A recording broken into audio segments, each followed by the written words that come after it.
तो hello and welcome to sports Tak. IPL के एक और क्लैश के लिए आज हम तैयार हैं और वो क्लैश किसके बीच है? वो क्लैश है दिल्ली कैपिटल्स और राजस्थान रॉयल्स के बीच।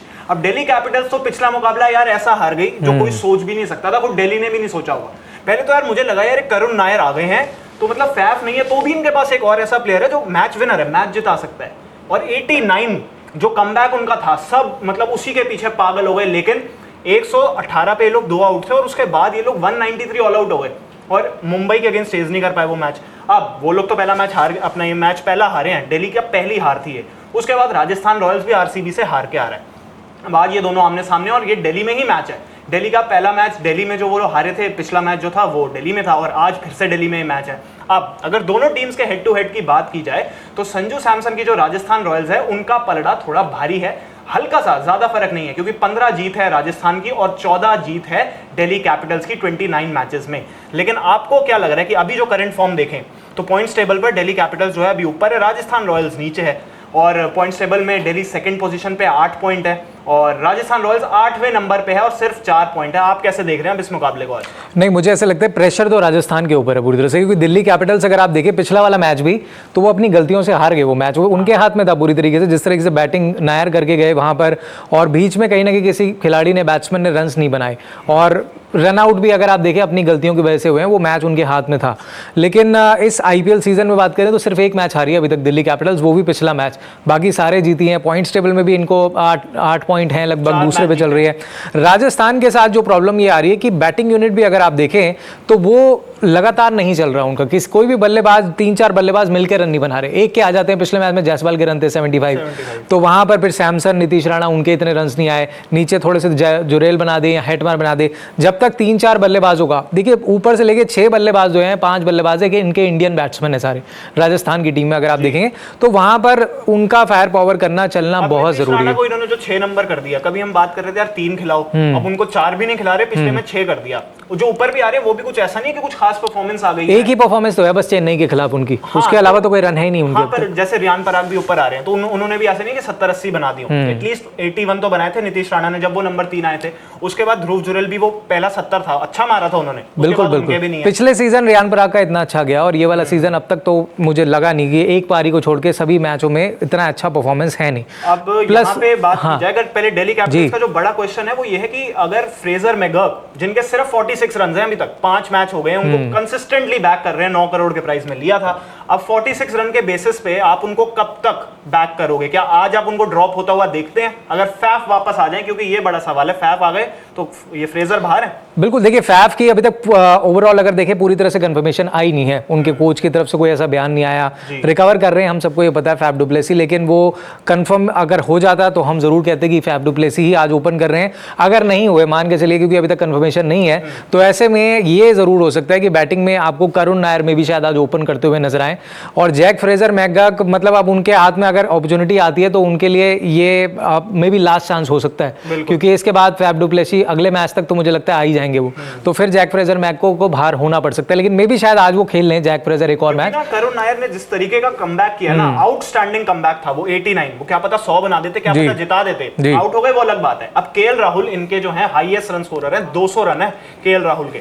अब वो तो 4 नंबर पे ही उनको पोजीशन कर रहे हैं क्योंकि उनसे ऊपर नहीं करवाया उन्होंने। करुण नायर और इवन दिल्ली में भी केएल राहुल की देखिए 51 प्लस की एवरेज है, तो दिल्ली में तो बहुत अच्छा खेलते हैं वो। और करुण नायर जो आप जिक्र कर रहे हैं, करुण नायर आपने देखा होगा और उनका बैटिंग उन्होंने स्टार्ट स्लो करी थी, 2-4 बॉलें देख के खेली उन्होंने, उसके बाद उन्होंने क्लास दिखाई अपनी। जो उनका डोमेस्टिक का एक्सपीरियंस है वो यहाँ पर देखने को मिला। बहुत लोगों ने सवाल भी खड़े किए थे कि भाई आईपीएल में 3 साल बाद आ रहे हैं, डोमेस्टिक में खेलना अलग बात होती है इंटरनेशनल प्लेयरों के सामने, लेकिन बुमराह तक को उन्होंने मारा छक्का, वो बड़ा इंटरेस्टिंग था। जोफ्रा आर्चर को उन्होंने आज मारना शुरू कर दिया वैसे ही, तो वही बिल्कुल बिल्कुल बिल्कुल, क्योंकि मैदान वही है, दिल्ली के मैच में ही है और बाउंड्रीज लगभग बराबर ही हैं आसपास की, मतलब ज्यादा दूर दूर बाउंड्री नहीं है, छोटा मैदान है। और दिल्ली की विकेट भी बेटर हो गई है, पहले जैसी विकेट नहीं है। 200 बन रहे हैं, पहले एक टाइम पे 150 नहीं बनते थे यहाँ पे, बहुत ऐसे ड्राई विकेट होती थी, बॉल फंस के आता था, काफी बदलाव आ गया। तो अब इनके पास 2 ऑप्शन है, अगर फैफ वापस आ जाए, या तो ये लेफ्ट राइट कॉम्बिनेशन रखें और कोरल से ओपन करवाएं और करुण नायर 3 है, राहुल 4 हो, या फिर आप कहें कि man in form Karun Nair को आप ओपन करा दो फैफ के साथ, फिर 3 पे अभिषेक पोरल आए। आप किस तरीके से देख रहे हैं? देखिए इस वाले मैच में तो मैं देख रहा हूँ जैक फ्रेजर को करुण नायर के साथ, क्योंकि करुण नायर जो बैटिंग करके गए हैं मुझे लगता है उनको जितने जल्दी ऊपर भेज दें बेटर है।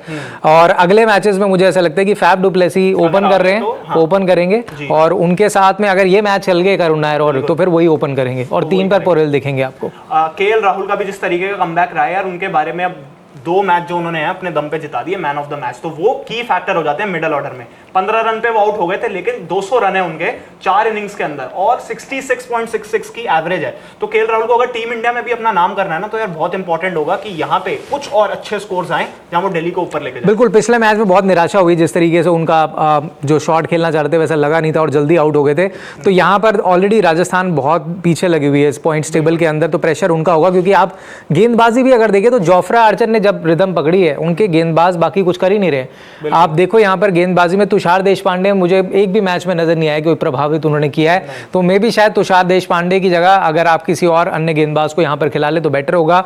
बाकी सबकी बॉलिंग बहुत साधारण थी पिछले मैच में। संदीप शर्मा जरूर एक्सपीरियंस लेकर आते हैं, उनसे ज्यादा एक्सपेक्टेशन होगी आज के मैच में, अच्छी गेंदबाजी करेंगे। लेकिन इसके अलावा बाकी गेंदबाजों ने मुझे नहीं लगता कि इतना ज्यादा कोई इंपैक्ट डाला है। जो हीरो रहे हैं मेरे हिसाब से, उनकी इतनी अभी बात पता नहीं लोग कर रहे हैं कि नहीं, कुलदीप यादव की, और आज के मैच में भी अच्छा कर सकते हैं कुलदीप। हाँ, और पता है आपको एक मैं इंटरेस्टिंग बात बताता हूँ, जो दिल्ली कैपिटल्स है उनका जो स्ट्राइक रेट और एवरेज है ना स्पिन के अगेंस्ट, वो ज्यादा बेहतर है, काफी ज्यादा बेहतर है बजाय की राजस्थान रॉयल्स के। और कुलदीप यादव की यार 5 इनिंग्स में 10 विकेट है, 10 विकेट, और बेस्ट उनका 3 for 22 है, और इकोनॉमी सबसे बेहतरीन इस आईपीएल में कुलदीप यादव की है 5.60। मायने रखता है जहां इतने रन पड़ रहे हो। आपको याद है स्टार्क बोल रहे थे कि यार बॉलर्स के लिए कुछ बचा नहीं होता, तरकीबें ढूंढनी पड़ेंगी बॉलर्स को, तो कुलदीप यादव 5.60 की एवरेज।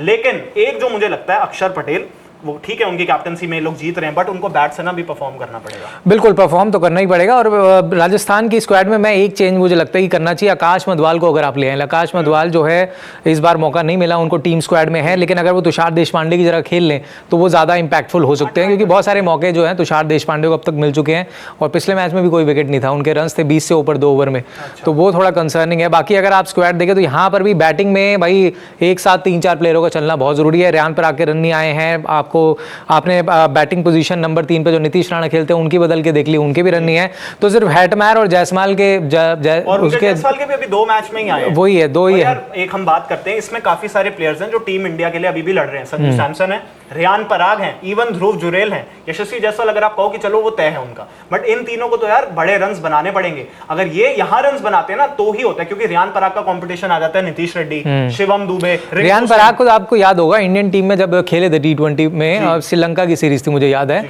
वहां पर इनको खिलाने का एक फायदा ये भी था कि बॉलिंग अच्छी करते थे, 3 विकेट लेके गए थे उस समय, और काफी इंप्रूव भी किए इन्होंने बॉलिंग। चलो प्रेडिक्शन टाइम, आप किसको बाय कर रहे हैं एक्सचेंज 22 पे आज? देखिए मैं करुण नायर को करूंगा, जो पिछली इनिंग्स उन्होंने खेली है उसके बाद मुझे लगता है करुण नायर बहुत ज़्यादा इम्पैक्ट, और साथ में कुलदीप यादव को करूंगा जिस फॉर्म में वो चल रहे हैं। दिल्ली के विकेट पे तो और ज़्यादा इम्पैक्ट रहेंगे, पिछले मैच में भी अच्छी की थी उन्होंने गेंदबाजी। और सेल करने की बात में मैं नीतीश राणा को सेल करूंगा। अच्छा, आज जीत कौन रहा है फटाफट? दिल्ली कैपिटल्स। दिल्ली कैपिटल्स, चलो मैं भी दिल्ली को सपोर्ट कर रहा हूं। तो ये पूरा का पूरा हमने आपको प्रीव्यू बता दिया, एनालिसिस बता दिया है। आज के मैच में हमारे हिसाब से दिल्ली भारी है। आपको क्या लगता है कमेंट सेक्शन में जरूर बताएं। ये वीडियो इन्फॉर्मेशन पसंद आई है तो इस वीडियो को लाइक करें, शेयर करें। हेल्दी स्नैकिंग के लिए अमेरिकन पिस्ताचियो जरूर ऑर्डर कर लीजिए। और फिलहाल इस अपडेट में इतना ही, बहुत बहुत शुक्रिया।